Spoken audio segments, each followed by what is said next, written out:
अगर आपने भी सीयूईटी यूजी 2026 के एप्लीकेशन फॉर्म को भरा है, सीयूईटी यूजी का एग्जाम देके आईसीआर के कॉलेज के अंदर एडमिशन लेना चाहते हैं, हाँ जी, तो ये वीडियो आप सभी के लिए बहुत ज्यादा इंपॉर्टेंट होने वाला है, क्योंकि इस वीडियो में आईसीआर यूजी 2026 में एडमिशन लेने वाले बच्चों के हर एक सवाल के जवाब मिलने वाले हैं। So hello everyone, welcome back on your YouTube channel agri capital. Myself Mai Chaudhary, student of Banaras Hindu university. सबसे पहले आपकी क्वेश्चन आएंगे, जब से ये सीयूईटी के साथ में आईसीआर मर्ज हुए हैं, ऐसे डिफरेंट टाइप के क्वेश्चंस बच्चों के माइंड में पिछले 3 साल से आ रहे हैं। तो वैसे आपके भी माइंड में क्वेश्चन है कि आईसीआर के अंदर आखिर एडमिशन कैसे मिलेगा, क्या इसकी प्रोसेस रहेगी, उसके बारे में भी चर्चा करेंगे।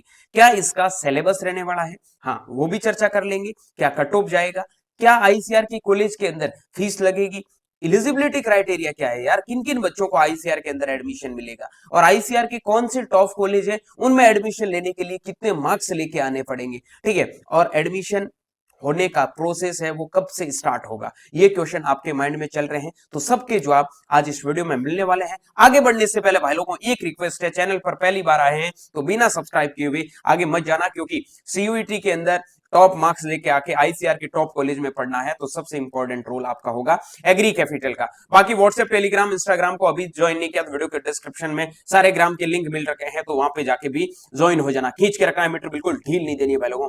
सबसे पहले हम बात कर लेते हैं थोड़े ओवरव्यू के बारे में। बाकी पूरी ए टू जेड लिखा है, हाँ जी ए टू जेड लिखा है, तो पूरी जेड तक इंफॉर्मेशन मिलने वाली है। हाँ हो सकता है बीच में से कोई एक दो अक्षर मिस हो जाए तो अलग चीज है, ठीक है। चलो सबसे पहले ओवरव्यू देखो, पहले मेरी बात को ध्यान से समझ लेना, कुछ भी मत करना, बातों को समझो। सबसे पहले मैंने यहाँ पे लिख दिया आईसीएआर, ठीक है। इसको पहले एक एक चीज को समझाता हूं, बार बार क्वेश्चन मत करो भाई, ये चीज पहले वीडियो देखो अच्छे से। Indian council of agricultural research, जिसकी स्थापना 16 जुलाई 1929 को हुई थी। अब आईसीआर है क्या, एक ऑटोनॉमस एग्रीकल्चर का बॉडी है, जो जितने भी जो एग्रीकल्चर के इंस्टीट्यूट है उनको हैंडल करने का काम करता है, ठीक है। आईसीआर के अंदर पढ़ाई नहीं होगी, उसकी यूनिवर्सिटीज में पढ़ाई होगी। पहले बता देता हूं आईसीआर के अंदर इसकी स्पेशली 3 पिलर है। कितने पिलर है, 3 पिलर है। कौन कौन से पिलर है, एक आपका पिलर है वो आपका एजुकेशन का, दूसरा आपका पिलर है वो है रिसर्च का, तीसरा जो आपका पिलर है वो है एक्सटेंशन का। हमें जाना है एजुकेशन के पिलर पे। एजुकेशन के पिलर में बेसिकली यहाँ पे काम किसका होता है, यूनिवर्सिटीज का होता है। किसका होता है, यूनिवर्सिटीज का होता है, ठीक है, ये सिटीज यूनिवर्सिटीज का होता है। अब देखो आईसीआर के अंदर यहाँ पे 4 टाइप की यूनिवर्सिटीज पार्टिसिपेट करती हैं। 4 टाइप की सर यूनिवर्सिटीज, क्या 4 टाइप की होती है, हाँ जी। पहला है डिम्ड यूनिवर्सिटीज। ये डिम्ड यूनिवर्सिटीज क्या होता समझो, आईएआरआई का नाम सुना है, ठीक है, उसके बाद में एनडीआरआई का नाम सुना है, ठीक है, उसके बाद में आईवीआरआई का नाम सुना है, ठीक है, उसके बाद में CE F central institute CIFE sorry CIFE central institute of fisheries education, ठीक है, मुंबई के अंदर। ये 4 क्या है, डिम्ड यूनिवर्सिटी है। उसके बाद में हम बात करते हैं आगे सेंट्रल एग्रीकल्चरल यूनिवर्सिटीज। इसके अंदर आरएलबी झांसी, ठीक है, आरपीसीएयू पूसा और सीएयू इंपाल, ठीक है। उसके बाद में आता है आपका सेंट्रल यूनिवर्सिटी, जिसके अंदर बीएचयू का नाम आपने सुना होगा, विश्व भारती का नाम आपने सुना होगा, उसके साथ में अलीगढ़ मुस्लिम यूनिवर्सिटी का नाम आपने सुना होगा, नागालैंड यूनिवर्सिटी का नाम आपने सुना होगा। उसके बाद में मैं बात करता हूं, वो आता है state agricultural universities. State agricultural universities की बात करता हूं तो हर एक स्टेट के अंदर स्टेट एग्रीकल्चरल यूनिवर्सिटीज है। लाइक राजस्थान के अंदर एमपीयूटी, एसकेएन, एसकेआरयू, एयू जोधपुर, एयू कोटा, पंजाब के अंदर पीएयू, हरियाणा के अंदर एचएयू, हिमाचल के अंदर सीएसके पालमपुर, ठीक है। वैसे ही हर एक स्टेट के अंदर अलग अलग टाइप की यूनिवर्सिटीज है, वो आपको देखने को मिलती है, वो होती है स्टेट यूनिवर्सिटी। सर ये बताने का क्या मतलब है, ये बताने का मकसद यहाँ पे ये है कि यहाँ पे जो एडमिशन होता है डीम्ड यूनिवर्सिटीज में और सेंट्रल एग्रीकल्चरल यूनिवर्सिटीज में सीएयू इंपाल को छोड़ के, यहाँ पे आप लोगों की 100% सीट्स है वो किससे फिल होती है, आईसीएआर की जो काउंसलिंग होती है उसके द्वारा फिल होती है। अब आईसीआर काउंसलिंग मतलब सीयूईटी यूजी का पेपर दोगे तो यहाँ पे आपको एडमिशन मिलेगा कंप्लीट। मान लो किसी कॉलेज में 30 सीट है तो 30 की 30 सीट है वो इससे फिल होती है।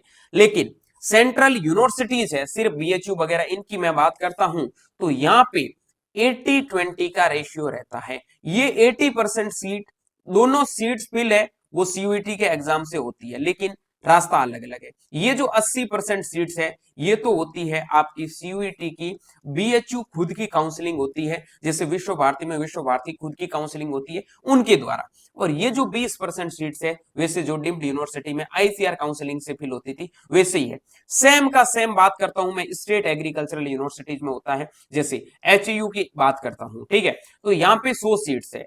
अब 100 में से जो आपके 80 सीट्स है ये तो फिल होती है 80%, तो एचयू का जो एंट्रेंस एग्जाम होता है उससे। और जो ये 20% सीट है ये आप लोगों की फिल किससे होती है?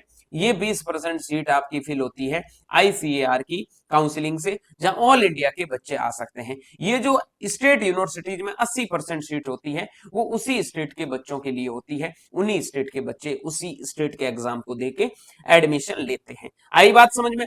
अब आपको मोटी मोटी बात यहां समझ में आ गई होगी कि हमें अगर आईसीआर के अंदर जाना है तो यहाँ पे मेरे भाई आपको पेपर है वो सीयूईटी यूजी का देना होगा। सिर्फ पेपर ही नहीं देना होगा, उसके साथ में कुछ अलग से एलिजिबिलिटी क्राइटेरिया उनको भी आपके दिमाग में रखना है। देखो ऑल इंडिया कोटा भी एलिजिबल है, एग्रीकल्चर एलाइड कोर्सेज भी यहाँ पे आप लोगों को देखने को मिलेगा। आईसीआर के अंदर बात करता हूं इस काउंसलिंग के अंदर टोटल 13 कोर्सेज आप लोगों को देखने को मिलेगा, जिसमें बीएससी की कोर्सेज की बात करता हूं तो BSc honours agriculture, BSc horticulture, BSc forestry, ठीक है। उसके बाद में BSc fishery science, BSc food nutrition and dietetics, BSc agri business management, ठीक है, बीएससी सेरिकल्चर, ऐसे कोर्सेज।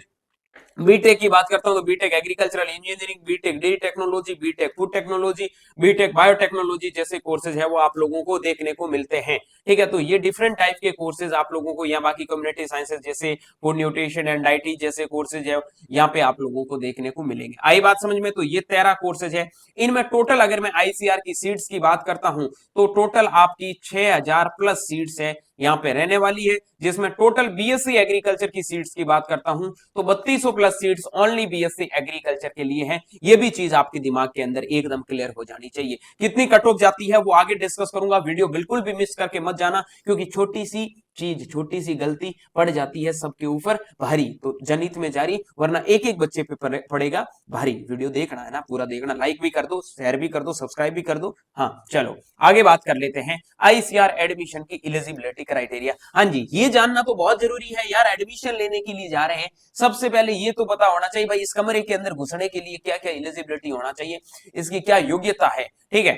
चलो सबसे पहले इसकी योग्यता है आपके पास में 12वीं पास होनी चाहिए। क्या सर 12वीं पास है तो जा सकते हैं? नहीं मेरे भाई, 12वीं आपकी साइंस के साथ में पास होनी चाहिए। क्या 12वीं साइंस के साथ में पास है तो जा सकते हैं? नहीं मेरे भाई, उसके लिए आपको सीयूईटी देना होगा। क्या सारे सीयूईटी देने वाले बच्चे जा सकते हैं? नहीं। यहाँ पे अगर आपके पास में 12th के अंदर पीसीबी था तो आपको सीयूईटी के पेपर में पीसीबी देना जरूरी है, फिजिक्स केमिस्ट्री बायोलॉजी से एग्जाम देना जरूरी है। अगर 12th में आपके पास में एग्रीकल्चर बायोलॉजी केमिस्ट्री था तो पेपर में भी आपको ये देना होगा, जो आपको, मुझे उम्मीद है कि फॉर्म भरते टाइम में ये सब चीजें मेरी बताई हुई चीजों के अनुसार चले हो तो आपने ये चीजें की है। आई बात समझ में? अब बात कर लेता हूं क्वालिफिकेशन के बारे में। क्वालिफिकेशन, मेजर क्वालिफिकेशन 12th पास होना चाहिए। जो जनरल ओबीसी ईडब्ल्यूएस के बच्चे हैं उनके 50% 12th में मार्क्स होने चाहिए। SC ST third gender PWD के लिए 40% मार्क्स है वो यहाँ पे होने चाहिए। आई बात समझ में? तो यहां तक सारी चीजें क्लियर हो गई। अब अगर आप, सर हमारे पास में 12th में पीसीबी है, हम पेपर एबीसी से दे देते हो, क्या हमारा हो जाएगा? नहीं, तुम्हारा नहीं होगा भाई, यहाँ पे आपको डिस्क्वालीफाई कर दिया जाएगा। ये लिखा है यहाँ आपको डिस्क्वालीफाई किया जाएगा। आई बात समझ में? अब आगे देखो, यहाँ पे एटलीस्ट कम से कम आपके पास में 3 सब्जेक्ट होने ही चाहिए। अगर ज्यादा अटेम्प्ट करते हो तो कोई दिक्कत नहीं, लेकिन 3 से कम अटेम्प्ट करते हो और वो भी जो 12th के डोमेन है वो कम करते हो तो दिक्कतें हैं वो ज्यादा यहाँ पे क्रिएट होने लग जाती है, ठीक है मेरे भाई। आगे बात करता हूं, नेशनलिटी भारतीय होने चाहिए बाहर वालों को। यहाँ पे ये मत सोचना कि रसिया वगैरह के बच्चे आते, नहीं, यहाँ पे रशियन वगैरह या फिर अदर जो भी कंट्रीज के बच्चे हैं उनको यहाँ पे एलिजिबल नहीं किया जाता है, ठीक है। डिप्लोमा होल्डर्स के लिए यहाँ पे कोई एलिजिबिलिटी नहीं है। मीडियम आपका मोस्ट ऑफ दी जो यूनिवर्सिटीज में आगे जाओगे तो इंग्लिश मीडियम में देखने को मिलेगा, बाकी जो राजस्थान वगैरह है या हिंदी भी नॉर्मल चल जाता है, ठीक है। परसेंटेज बता दिए, थोड़ा भी ऊपर नीचे हुआ तो काम, ऊपर तो होगा तो काम चल जाएगा, नीचे हुआ तो बिल्कुल काम नहीं चलेगा। अब जिन बच्चों ने सीयूईटी के लिए अपेयर किया है वो सारे बच्चे यहाँ पे आ सकते हैं, यही एलिजिबिलिटी क्राइटेरिया है। बाकी एज लिमिट का एज सच ऐसा कुछ है नहीं, 16 ईयर नॉर्मली आप लोगों का फॉलो होता है। और ज्यादा के अंदर कुछ कुछ ऐसे कॉलेज है जो 22-23 साल से ज्यादा बच्चों को नहीं लेते हैं, बाकी कोई दिक्कत वाली बात नहीं है, ठीक है मेरे भाई। आगे बात कर लेता हूं एग्जाम पैटर्न के बारे में। एग्जाम पैटर्न आप लोगों को सबको पता है, लेकिन यहाँ पता ये करना है कि यहाँ एग्जाम पैटर्न में आपके 3 सब्जेक्ट, मान लो फिजिक्स, केमिस्ट्री, बायोलॉजी है, या फिर आप लोगों के पास में पीसीएम भी है, ठीक है, तो यहाँ आपके 3 ही सब्जेक्ट के मार्क्स कंसीडर होंगे। अगर आपने चारों से पेपर दिए तो ज्यादा जिसमें होते हैं वो काउंट करवा सकते हो, कोई दिक्कत नहीं है। समझो मेरी बात को। यहाँ पे होता क्या है, यहाँ पे होता क्या है, इस बात को समझना। अगर आपके पास में पीसीबी था तो 50 क्वेश्चन फिजिक्स के, 50 क्वेश्चन बायो के, 50 क्वेश्चन आपके केमिस्ट्री के, टोटल कितने क्वेश्चन, 150 क्वेश्चन। हर क्वेश्चन 5 मार्क्स का, 750 में से जो मार्क्स आएंगे उनके बेसिस पे आप लोगों की ये रैंक है वो आईसीआर में बनेगी। सर ये रैंक कैसे बनेगी, क्या प्रोसेस होता है, पहले समझो। सबसे पहले क्या किया आपने, सीयूईटी का फॉर्म है वो आप लोगों ने फिल कर दिया, यहां तक सब चीजें आपकी क्लियर है। स्टेप नंबर 1 आपने कंप्लीट कर दिया। अब आना क्या है स्टेप नंबर 2 में। स्टेप नंबर 2 में है वो है सीयूईटी का एग्जाम। क्या है मेरे छोटे भाई, सीयूईटी का एग्जाम। सीयूईटी का एग्जाम दे दिया। नंबर 3 स्टेप है, सीयूईटी का एग्जाम आपको 3 सब्जेक्ट तीनों के तीनों देना है। फिर आता है आपका रिजल्ट, उससे पहले आंसर किया था वो मैं नहीं बताता हूं, ठीक है। रिजल्ट के बाद में चौथा जो स्टेप होता है वो होता है वो आपका काउंसलिंग का होता है। क्या होता है, काउंसलिंग का होता है। अब ये काउंसलिंग के अलग अलग यहाँ पे दरवाजे खुल जाते हैं। एक तो होता है अलग अलग जो यूनिवर्सिटी लेवल की काउंसलिंग, यूनिवर्सिटी जो लेवल होती है उनकी काउंसलिंग, एक होती है आईसीआर काउंसलिंग। अब बात करता हूँ यूनिवर्सिटी लेवल काउंसलिंग में, तो सीधा आपका फॉर्म स्टार्ट होता है, वहां पे फॉर्म अप्लाई करो, मार्क्स के बेसिस पे एडमिशन मिलता है। लेकिन आईसीआर काउंसलिंग फिर से अलग रास्तों में बंट जाता है, जिसका पहला स्टेप होता है वो होता है आईसीआर का, क्या होता है, रजिस्ट्रेशन करना। जैसे सीयूटी का फॉर्म भरते हुए से ही रजिस्ट्रेशन करना होता है। वहां पे आप लोगों को मार्क्स लिखने होते हैं या परसेंटाइल लिखनी होती है, जिसमें आपको बोला जाता है वो लिखना है। उसके बाद में आप लोगों का नंबर 2nd स्टेप में आ जाता है, वो आता है रैंक कार्ड। क्या होता है, रैंक कार्ड, ठीक है। तीसरा जो आप लोगों का स्टेप यहाँ पे होता है वो होता है आईसीआर की काउंसलिंग स्टार्ट। उन्हीं रैंक के बेसिस पे आप लोगों की क्या होती है, काउंसलिंग स्टार्ट होती है, जिसके अंदर आप लोगों को क्या होता है, अलग अलग कॉलेज का चॉइस फिलिंग है वो करना होता है। ये चीज ध्यान रखना, ठीक है। उसके बाद में अगला स्टेप होता है वो आपका होता है सीट अलॉटमेंट। क्या होता है, सीट अलॉटमेंट। आपके मार्क्स के बेसिस पे आप लोगों की सीट अलॉटमेंट होती है। उसके बाद में कौन सी कॉलेज में आपको जाना है, क्या करना है, वो आप पे डिपेंड करता है, ठीक है मेरे भाई। अब कंप्यूटर बेस्ड पे टेस्ट होगा, सब्जेक्ट आपने जो चुने उनसे पेपर देना है। हो सकता है सारे पेपर मान लो पीसीबी के एक दिन में ना हो, अलग अलग दिन में भी हो सकते हैं, तो ये चीजें भी ध्यान रखना। एमसीक्यूज बेस्ड क्वेश्चन आने वाले हैं, नेगेटिव मार्किंग यहाँ पे 1 नंबर की रहने वाली, हर क्वेश्चन 5 नंबर सही करोगे तो मिलने वाला है। आई बात समझ में। आगे बात करते हैं सिलेबस के बारे में। ये चीज मेरे छोटे भाई मैं पहले भी बता चुका हूं, सिलेबस में ओनली आपको 12th का एनसीईआरटी फॉलो करना है। सर 12th का एनसीईआरटी, एग्रीकल्चर का एनसीईआरटी कौन सा है, उसके लिए तो एनसीईआरटी है ही नहीं, क्वेश्चन कहां से आता है, तो उनका एनसीईआरटी है वो है agri capital. Sir agri capital NCERT कैसे है, तो यहाँ पे डेली रात को 9 बजे आपकी क्लास स्टार्ट कर दी है एग्रीकल्चर की, पूरी थ्योरी वाली, ठीक है। जो आपको बैच के अंदर क्लासें हैं वो मैंने पूरी यहाँ पे स्टार्ट कर दी है। वहां पे आप लोगों को पढ़ाया जाएगा प्रॉपर फ्री के अंदर, फ्री के अंदर ही नहीं पढ़ाया जाएगा। 50 के 50 क्वेश्चन का दावा करता हूं, अगर 50 के 50 क्वेश्चन नहीं मिल गए तो पढ़ाना छोड़ दूंगा, ये भी बता देता हूं। हर एक कॉन्सेप्ट, हर एक चीज है वो यहाँ पे मैं आप लोगों की क्लियर करने वाला हूं, तो बिल्कुल भी टेंशन लेने की जरूरत नहीं है। डेली रात को 9 बजे जुड़ जाना एग्री कैपिटल यूट्यूब पे और सारा एग्रीकल्चर का सिलेबस कवर कर लेना। अगर किसी बच्चे ने यहाँ से एग्रीकल्चर का सिलेबस कवर कर लिया मतलब उसके सारे के सारे कॉन्सेप्ट एकदम क्लियर बनते जाएंगे। आई बात समझ में, यहां तक चीजें क्लियर है तो आगे चलते हैं। सर इस सिलेबस के अकॉर्डिंग कुछ और चीजें बता दो ना। हाँ जी, सिलेबस कवर करना है एक सही ढंग से, तो उनके लिए एग्री कैपिटल ने एक टेस्ट सीरीज चलाया है, ठीक है। ये टेस्ट सीरीज सारे बच्चों के लिए इंपॉर्टेंट है। कैसे इंपॉर्टेंट है, चाहे आप पीसीबी से हैं, चाहे आप एबीसी से हैं, ठीक है, किसी भी सब्जेक्ट ग्रुप से, सबके लिए इंपॉर्टेंट है। यहाँ पे आप लोगों को बेसिकली हर एक सब्जेक्ट के टेस्ट मिलेंगे। फिजिक्स है तो फिजिक्स के 25 प्लस टेस्ट मिलेंगे, जिसमें चैप्टर वाइज टेस्ट भी रहेगा, यूनिट वाइज टेस्ट भी रहेगा, फुल मॉक भी रहेगा। ये टेस्ट सर कैसे होंगे, ये टेस्ट सर आप लोगों के जो मेन एग्जाम होता है उसी के पैटर्न में रहने वाले हैं। हिंदी इंग्लिश दोनों मीडियम के अंदर रहने वाले हैं। लैपटॉप के अंदर भी टेस्ट आप दे सकते हो, सबसे बड़ी चीज ये है। उसके बाद में टेस्ट सीरीज का शेड्यूल ऑलरेडी एग्री कैपिटल के ऐप के ऊपर आप लोगों को मिल जाएगा।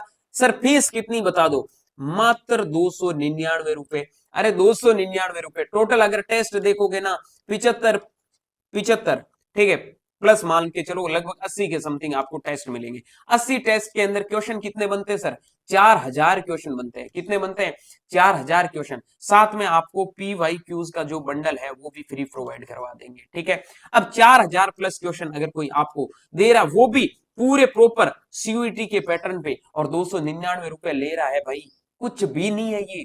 और क्वेश्चनों का लेवल देखोगे तब पता चलेगा कि सच में किस लेवल की टेस्ट सीरीज है। आई बात समझ में। अब मैं बात करता हूं कि सर इस टेस्ट सीरीज देने का फायदा क्या है, पहले ये बता दो। इस टेस्ट सीरीज देने का फायदा बस इतना ही है, टॉप इंस्टीट्यूट के अंदर एडमिशन लेना, बाकी कुछ नहीं जानता, ठीक है। आगे बात करता हूं मैं यहाँ पे, हाँ मैं कोई यहाँ पे ज्यादा प्रमोशन नहीं कर रहा हूं, मैं बता रहा हूं कि ये टेस्ट सीरीज आपके लिए इंपॉर्टेंट होगी, जब रैंक निकलेगी तब बता देना, ठीक है। इंपॉर्टेंट डेट्स, डेट आप लोगों को पता ही है, फॉर्म है जनवरी फरवरी में भरे गए थे, ठीक है। एग्जाम आपका 15 मई से लगाकर 30 मई के बीच में होने वाला है। ये चीजें हैं याद रखना, ठीक है। आगे बात करता हूं, रिजल्ट आप लोगों का जून 2026 में आने वाला है, ठीक है। रिजल्ट से पहले आपके आंसर की आएगी, पेपर खत्म होने के बाद में फिर रिजल्ट आएगा जून लास्ट तक। उसके बाद में जुलाई से आप लोगों की अलग अलग कॉलेज की काउंसलिंग स्टार्ट हो जाएगी। ICR की भी उम्मीद है कि इस बार अगस्त के अंदर काउंसलिंग है, वो जुलाई लास्ट अगस्त से स्टार्ट में काउंसलिंग स्टार्ट हो जाए। आई बात समझ में। उसके बाद में हम बात करते हैं टॉप कॉलेज। देखो वैसे तो अपने लेवल पे सारे टॉप कॉलेज है, लेकिन हम रैंकिंग के अकॉर्डिंग या फिर परफॉर्मेंस के अकॉर्डिंग देखें तो टॉप कॉलेज कौन कौन से हैं। तो सबसे पहले हम यहाँ पे बात कर लेते हैं टॉप कॉलेज में, बनारस हिंदू यूनिवर्सिटी नंबर 1 पे, IRI नंबर 2 पे, GBPOT नंबर 3 पे, HAU नंबर 4 पे। ऐसे मैंने डाला एक रैंडमली, ठीक है। अब IRI का या ऐसे, ये आप ऐसे मत समझना सबसे टॉप UG के लिए, जहां से मैंने ग्रेजुएशन की। मैं ये नहीं बोल रहा मैंने की तो टॉप है, नहीं। यूजी के लिए BHU से बेस्ट कुछ भी नहीं होगा। BSc एग्रीकल्चर किसी को करना है तो सबसे टॉप BHU। उसके बाद में आप चूज करो पंजाब एग्रीकल्चर यूनिवर्सिटी को, लुधियाना को 2 नंबर पे। 3 नंबर पे आप जाना चाहते हो तो हिसार कर सकते हो या जीबी पंत कर सकते हो, ठीक है। ये करके IRI असम की, IRI असम एंड जो आपका झारखंड है, ये आप अपने हिसाब से देख सकते हो, या न्यू दिल्ली नहीं है, ये चीज ध्यान रखना। बाकी US बेंगलोर हो गया, RLB झांसी हो गया, तमिलनाडु एग्रीकल्चर यूनिवर्सिटी हो गया, ये सारे टॉप है। सर टॉप कॉलेज में पढ़ना तो है, सपना तो मेरा भी है, लेकिन उसके लिए नंबर भी चाहिए, रैंक भी चाहिए। हाँ जी, तो नंबर कितने लेके आएंगे तब जाके वहां पे काम बढ़ जाएगा। तो मेरे भाई पहले नंबर वाला सेक्शन भी जान लो। देखो पेपर से पहले कटो बताना मूर्खता की बात है, मैं खुद मानता हूं, लेकिन यहां पे मैं एक एक्सपेक्टेड शब्द सामने लिख के लेके आ रहा हूं। इसका मतलब होता है अनुमानित, अनुमानित, कि मैं ये अनुमान लगा सकता हूं। सर आप अनुमान कैसे लगा सकते हैं, जो आपके CUET 2023 का, 24 का, 25 का पेपर हुआ है, उनके बेसिस पे जो कट ऑफ गई है उनके बेसिस पे बता रहा हूं, थोड़ा ज्यादा करके बता रहा हूं 10-15 मार्क्स, ताकि आप लोगों को दिक्कत ना आए। ये जो मार्क्स हैं उनको आप अपने एक जिस यूनिवर्सिटी में जाना, जैसे मुझे BHU में जाना था, ठीक है, तो मुझे मेरे मार्क्स टारगेट करने हैं कि मुझे सर बता रहे उतने मार्क्स लेके आने हैं। आई बात समझ में। तो देखो 630 प्लस टॉप कॉलेज के लिए, मीडियम कॉलेज के लिए 550 से 570, लो कॉलेज के लिए 450 से 480, ओनली सिर्फ एडमिशन किसी स्ट्रीम में किसी कोर्सेज में चाहिए ICR के 13 में से किसी कोर्स में तो 400 के समथिंग होगा तो भी मिल जाएगा। बाकी ये कैटेगरी के अकॉर्डिंग देख सकते हैं। अदर PWD वगैरह बच्चे, तुम सिर्फ पहले तो पेपर देके आओ, रोल नंबर सही लिख के पेपर देके आओ, बाकी ठीक ठाक अगर कॉलेज में जाना 301 मार्क्स लेके आओ, अच्छा कॉलेज मिल जाएगा, ठीक है। 150 क्वेश्चन है, अगर मेरे भाई 100 क्वेश्चन भी करके आते हो नंबर 500 आता है, सिलेक्शन कोई नहीं रोक सकता है, ठीक है। 120 करके आते हो तो नंबर 600 होता है, टॉप कॉलेज में ऑलरेडी आप चले जाओगे, कोई दिक्कत नहीं है, ठीक है। तो ये चीजें याद रख लेना। इतने मार्क्स अगर लेके आओगे तो इस कॉलेज में जाना है। जिन बच्चों को BHU में आना है 650 प्लस मार्क्स का टारगेट आज से स्टार्ट कर लो। टेस्ट सीरीज में जो शेड्यूल बनाया है उसके अकॉर्डिंग जो बच्चे चल रहे हैं वो तो कहीं पे भी मात नहीं खाएंगे, अभी भी ज्यादा देरी नहीं हुई है, अभी भी स्टार्ट कर दो। आई बात समझ में? बाद में सिर्फ पछतावा होगा कि मैं ये टेस्ट सीरीज दे देता तो मेरी रैंक इतनी अच्छी आ जाती। देख लो, लास्ट ईयर भी बच्चे टॉप रैंक लेके आए, इस बार भी लेके आएंगे। लास्ट ईयर ऐसे ऐसे बच्चे जिनको उम्मीद नहीं थी हमारा सिलेक्शन होगा, भाई होगा यार। आपके पास में टॉप लेवल का मेंटोर है, टेंशन मत लो, ठीक है? क्योंकि मुझे पता है, मैं टॉप लेवल का इसलिए बता रहा हूं कि इंडिया के अंदर कोई भी एग्रीकल्चर का ऐसा यूनिवर्सिटी नहीं होगा जहां पे एग्री कैपिटल का बच्चा आपको नहीं मिलेगा। और उनसे कभी फीडबैक ले लेना कि एग्री कैपिटल का आपका जो चीजें हैं, मेंटोरशिप का कैसा रहता है, या फिर बच्चों को गाइड करने का तरीका है वो कैसा रहता है। और बच्चे हमेशा एग्री कैपिटल से टॉपर निकलते हैं। आगे तो फैक्ट्री बनेगी, ये चीज ध्यान रखना, क्योंकि उसमें आप भी शामिल होंगे, ठीक है? आगे हम बात करते हैं फीस स्ट्रक्चर के बारे में। देखो मेरे भाई, यहाँ पे आप लोगों को सबसे पहले फीस स्ट्रक्चर में समझना क्या है। हर एक कॉलेज का फीस अलग अलग लगता है। पहले मैं किसी का नहीं बताऊंगा। कुछ ऐसे कॉलेज है जिनका 15,000 फीस लगता है पूरे साल का, कुछ ऐसे कॉलेज जिन एक साल का 1 लाख रुपए फीस लगता है, ठीक है? तो ये क्या सर, क्या मतलब हुआ? वो कॉलेज पे, अच्छा कॉलेज हुआ तो भी कम फीस हो सकता है, अच्छा कॉलेज हुआ तो टॉप फीस भी हो सकता है, वो अलग अलग कॉलेज पे डिपेंड करता है, ठीक है? तो आप मान के चलो यहाँ ज्यादा आपका खर्चा नहीं होगा। अगर आप फाइनेंशियल कंडीशन अच्छी नहीं है तो 2 लाख के अंडर अंडर में आपकी पूरी डिग्री, खाना, खर्चा, रहना करना सब कुछ हो जाएगा, ठीक है? उसके बाद में मैं बात करता हूं जिनकी फाइनेंशियल कंडीशन अच्छी है, उनका भी ज्यादा से ज्यादा आप मान सकते हो 4 लाख से ज्यादा नहीं होगा, क्योंकि यहाँ पे लगभग 1.5 लाख के समथिंग आप लोगों को क्या मिल जाती है, स्कॉलरशिप मिल जाती है, स्कॉलरशिप मिल जाती है, ठीक है मेरे भाई? तो यहाँ परेशानी वाली बिल्कुल भी आप लोगों को चीज नहीं रखनी है, ये चीज ध्यान रखना, ठीक है? उसके बाद में अब मैं बात करता हूं प्रिपरेशन की स्ट्रेटेजी में। सबसे पहले 11th के कॉन्सेप्ट, यहाँ पे 11th के कॉन्सेप्ट क्लियर कर लेना है, ठीक है? बाकी 11th पढ़ना नहीं है। 12th कंप्लीट आप लोगों की पढ़नी है, 12th प्रॉपर, 12th की एनसीईआरटी से क्वेश्चंस लाइन टू लाइन आते हैं। प्रैक्टिस प्रीवियस ईयर क्वेश्चंस आप लोगों को हमेशा करते रहना है। ये एग्री कैपिटल के ऐप पे मैं बहुत जल्दी आपको प्रोवाइड करवा दूंगा, ठीक है? सबसे इंपॉर्टेंट मॉक टेस्ट रेगुलरली, जो मैंने एग्री कैपिटल की टेस्ट सीरीज बताई है, अभी जाके परचेज कर लो। वीडियो के डिस्क्रिप्शन बॉक्स में एग्री कैपिटल के ऐप का लिंक दे रखा है, वहां पे जाके परचेज कर लो। बहुत ज्यादा हेल्प मिलने वाली है मेरे भाई, रिजल्ट दोगे, भरोसा रखो खुद पे, ठीक है? तो ये चीज है वो आप लोगों को ध्यान रखनी। टर्म्स एंड कंडीशन यहाँ पे ऑलरेडी दे रखी है, तो इन चीजों को देख लो। चैप्टर वाइज जो आपकी टेस्ट सीरीज है उनके शेड्यूल भी दे रखे हैं, फुल मॉक भी दे रखे हैं, अनलिमिटेड आप लोग है वो टेस्ट दे सकते हैं, कोई भी प्रकार की दिक्कत नहीं होगी। जहां पे आपको मिलेगा chapter wise test, unit wise test, full mock test. अभी ज्वाइन कर लो और अपनी तैयारी को स्टार्ट कर दो भाई लोगों, कोई दिक्कत वाली बात नहीं है। यहाँ पे टॉप फैकल्टी के द्वारा बनाए गए क्वेश्चंस आप लोगों को मिलने वाले हैं, ठीक है? रिवीजन है वो प्रॉपरली आप लोगों को करते जाना है। बाकी मैं 1 बाय 1 मीटिंग है वो आप लोगों की बहुत जल्दी टेस्ट सीरीज में लेने वाला हूं, ताकि आप टॉप रैंक तक कैसे पहुंच सकते हैं, ये चीजें आप लोगों को ध्यान रखनी है। आई बात समझ में? चलो, और कोई क्वेश्चन है तो आप कमेंट सेक्शन में तो जरूर कमेंट करोगे ही। बाकी थैंक यू सो मच, आपने पूरा वीडियो देखा तो लाइक करना तो जरूरी होता है। अगर लाइक किया तो चैनल को सब्सक्राइब कर लो। टेलीग्राम, इंस्टाग्राम, ग्राम जितने भी है वो सारे ज्वाइन कर लो। व्हाट्सएप जरूर ज्वाइन कर लेना, वहां पे मैं छोटी छोटी अपडेट्स है वो देता रहता हूं। ICR is best option for agriculture career के लिए, सबसे बेस्ट है। स्टार्ट प्रिपरेशन अर्ली, जल्दी प्रिपरेशन स्टार्ट कर दो, देरी मत करो, ठीक है? और कंसिस्टेंट होके सक्सेस लेके जाना है, कंसिस्टेंसी बनाए रखना है, उसके लिए मैं हमेशा आप लोगों का सपोर्ट करूंगा। मोटिवेशन हमेशा आपके अंदर आएगा, लेकिन एक टारगेट बना लेना, मुझे जाना क्या है। मैं मेरी बताता हूं ना, जब मैं तैयारी करता मेरे माइंड में क्या था, मुझे दो यूनिवर्सिटी दिखती थी, बाकी कुछ नहीं दिखता था। एक था बीएचयू दिखता था, एक दिखता था आरएलबीसी एयू, ठीक है? क्यों दिखता था? क्योंकि मेरी फाइनेंशियल कंडीशन अच्छी नहीं थी, मुझे कम फीस वाले कॉलेज के अंदर ही जाना था, ठीक है? तो वही चीज है, अगर आपकी भी ऐसी प्रॉब्लम है या फिर आपके अगर फाइनेंशियल प्रॉब्लम नहीं है, तो आपके माइंड में पंजाब एग्रीकल्चर यूनिवर्सिटी चलना चाहिए।